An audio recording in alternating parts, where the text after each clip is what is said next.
Hello बच्चों, let's start the question. Question में कहा गया है कंसिडर द फॉलोइंग स्टेटमेंट्स और दो स्टेटमेंट्स हमें दी गई हैं।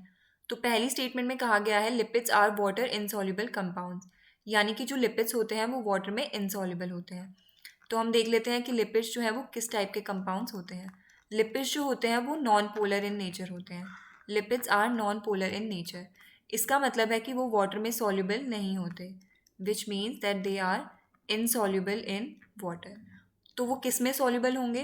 वो सॉल्युबल होंगे नॉन पोलर सॉल्वेंट्स में। नॉन पोलर सॉल्वेंट्स का एग्जाम्पल क्या है? नॉन पोलर सॉल्वेंट्स का एग्जाम्पल हम देख सकते हैं बेंजीन और बहुत सारे एल्केन्स। तो जो लिपिड्स हैं वो बेंजीन में सॉल्युबल होते हैं, जो कि एक नॉन पोलर सॉल्वेंट है, और वो वाटर में सॉल्युबल नहीं होते। तो पहली स्टेटमेंट में यही कहा गया है लिपिड्स आर वाटर इनसॉल्युबल। तो ये जो स्टेटमेंट है ये करेक्ट है। दूसरी स्टेटमेंट में कहा गया है lipids are soluble in polar solvent.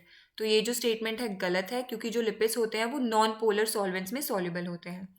और ऐसा हमें दिया गया है ऑप्शन नंबर ए में, that statement 1 is correct but second is incorrect. So option number A is the correct answer. Hope you understood it well. All the best.